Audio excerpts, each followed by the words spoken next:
G'day guys and gal, I'm back from holiday now. I'm not really feeling refreshed because I was binge drinking every day, but that's alright. It really seems like GW had a bone to pick with the Shattered Legions. The Ravenguard, Salamanders and Ironhands all got clapped really hard. And I'm not just talking about the Isfahan Dropside Massacre. The very few survivors of that then had to go through the absolute worst of the worst shit, with the vast majority of them dying horrifically. They all got clapped so hard that evidence of this is still clear in the current setting, with the Shattered Legions having an extremely low amount of successive chapters as well as not much actually decent lore. Arguably the most horrific example of this shattered spanking was the sabotage of the Ravenguard recruitment program, creating hundreds of heavily mutated borderline chaos spawn Ravenguard who remained loyal to the Imperium and fought for the Emperor, but were also forced to battle their rapidly mutating bodies and collapsing minds. It was tragic, terrifying and kind of awesome, making it worth the next 10 minutes or so of your life. Before we get started, I want to thank you guys and gal for the massive launch of the Raven Lord Trader Hunter Mini. I'm always humbled by the support you guys give, and I'm proud to say that this model is bloody awesome. I'm also proud that we have already managed to fulfill over 90% of orders so far as part of our new significantly more prepared production and logistics programming. So if you've ordered a Raven Lord, then most likely you will have already received the tracking number. For those that don't know, the Raven Lord is the latest major mini in which I partnered with a world-renowned, multi-award winning modeler to produce. They have asked to remain anonymous, but a lot of you would recognize their work. The Ravenlord comes in 4 different scales. We have the tabletop scale for all your wargaming needs, then there is the 75mm art scale, which is designed for those of you that like to paint miniatures but also want the details to be a bit bigger and more accessible. Then we have the large and in charge 112 scale, which is like a large bus-sized project piece, and against the advice of many people, I also made the 1/6 scale, a massive scale for those of you that like pain and having the biggest and best available. The model will be available for 5 more days, then it's gone for good. There will be no STL release or anything. As a bit of extra juice, the model comes with 2 head variants, a human visage as well as a crow demon visage for those of you that know what is up. Link to buy is below. This model is fucking sick. As a bit of a side note, we have new slots open for those of you that want to buy major minis pre-painted. As a bit of a TLDR, you can pick a mini and then choose what color scheme, base and variations you want, and we'll send it to you assembled, painted and varnished. The pricing is great and our feedback has been stellar so far, so if you can't be stuffed painting, then that is a great affordable option. Today we'll go over the horrific mutation of the Raptor Marines, detailing what went wrong, what the Raptors did, and what their eventual fate was. Also, quick shout out to the amazing Alex Christie who I commissioned this thumbnail artwork from, showing off the different stages of the Raptor Marine mutations. Full res version is available to download for free on my Patreon. Let's get into it. When the Ravenguard got absolutely spanked at Isfahan, with only a few thousand being rescued alongside their Primarch, Corvus decided he wanted to rebuild his legion and get vengeance against his traitorous brothers. To this end, he journeyed to Terra to speak with the Emperor. The Emperor was like, fuck man, I'm a bit busy at the moment, but Corvus started singing Linkin Park until the Emperor was like, Jesus Christ, shut the fuck up. Fine, here is the blueprint to the Astardian Primarch project, a cheat code that will allow you to rapidly create new and more powerful Space Marines. Please do not let the traitors steal it or we are all fucked. The lore was a bit more convoluted than that, with the blueprint being locked in a top secret facility full of booby traps, like some of the custodians accompanying Corvus into the facility were killed by said traps, but Corvus prevailed and got the blueprint. Taking it back to Deliverance. The secrets of the blueprint were uncovered, and with it, a new generation of Ravenguard were raised up. These Ravenguard were kinda like Primaris. They were faster and stronger than normal Ravenguard, with early sparring sessions showing these new Ravenguard recruits actually beating veterans. These new Ravenguard were called the Raptor Marines, and at this rate, the Legion could be brought back to strength and make a significant impact on the war. However, the Alpha Legion had infiltrated the Ravenguard on Isfahan,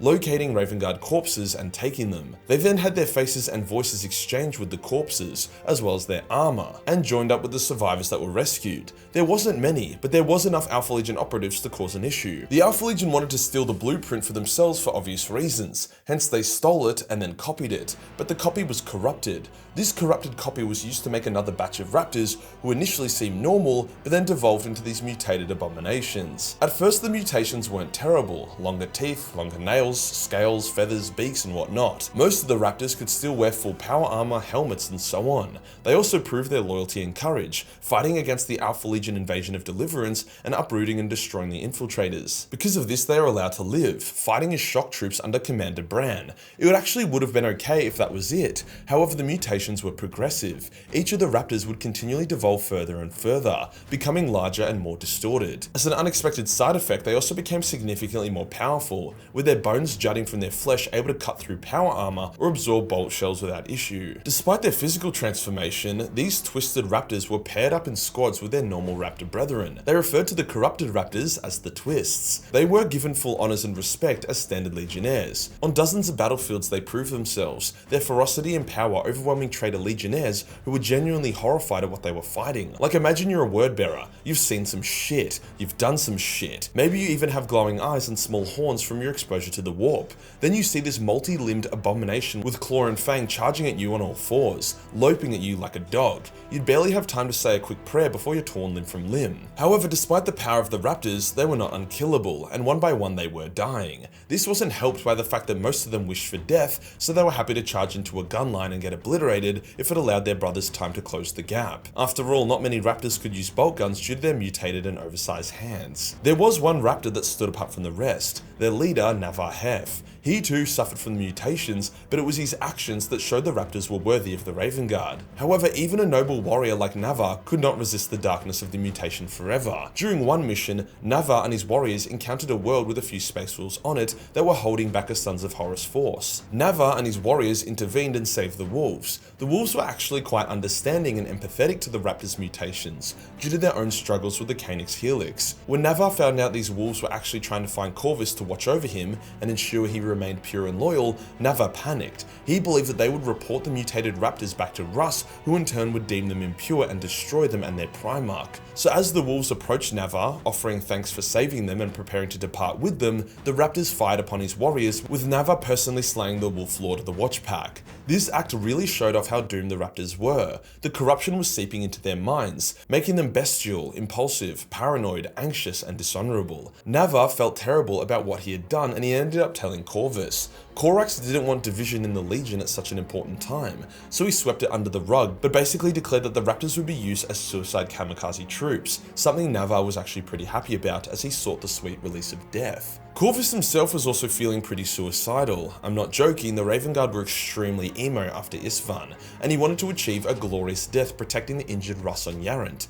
He, his warriors, and the remaining space wolves led a last stand as they were attacked by elements from nearly all traitor legions. It was pretty epic. Corvus turned invisible before charging into the enemy lines. The enemy couldn't see him, but they could see the dozens of their comrades being shredded apart like they were in a human blender as Corax's wings and claws tore through them. The raptors were left in drop pods in orbit. Basically, the idea was at the last moment, as the traitors were about to win, the raptors would be dropped in and join in on the suicidal last stand. The fact that they would land amongst the traitors would allow them to cause massive damage in close quarters, as they were all super mutated at this point. Navar constantly asked the ship's captain when they were being launched, as he expected it to happen minutes ago. However, Corvus realized that committing suicide was fucking retarded, so he instead extracted himself, the wolves, and Russ to safety, cancelling the Raptors' suicidal drop pod attack in the process, something that mentally broke Navar as he fell to the ground weeping, denied his glorious honourable death. Navar and a fair amount of his Raptor brothers would actually survive the Horus Heresy, but the mutation had gone so far that they were no longer Space Marines. They could no longer speak or even really think much, so they were locked away.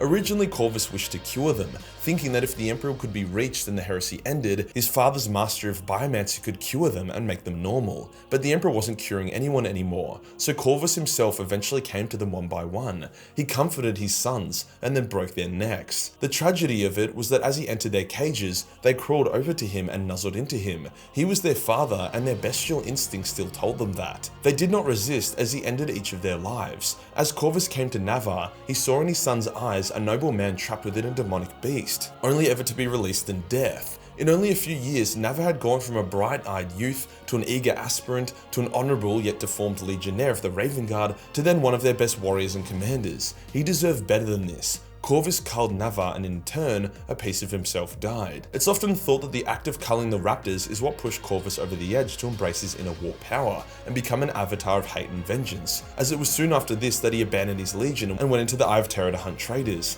kicking Lorgar's ass in the process. There isn't much of a legacy left behind by the Raptors. They were wiped from the annals of history with only dark legends of them existing. I do find it interesting how the first pure Raptors were very comparable to Primaris Marines, maybe even more elite, and it's also a mystery what the Alpha Legion ended up doing with the blueprint. After all, it was Omegan who retrieved the blueprint, and he wasn't exactly loyal to Horus or even Alfarius. So I wouldn't be surprised if he hid it to make sure the traitors could never use it. Horus even ordered them to hand the blueprint over, so the Alpha Legion handed over a corrupted copy that seemed legit but would never actually be able to work. Overall, just a big fat L, especially for the traitors who found themselves being confused as they were torn limb from limb by abominations they would expect to be on their side. If you enjoyed the video and you want to support the channel, then pick up the Ravenlord Traitor Hunter. Even if you don't want to paint him right now, you may in the future and he won't be around then. Hit the subscribe button and hit the real subscribe button for more rapturous content. Join the Discord for more memes and I'll see you on the next one. Peace.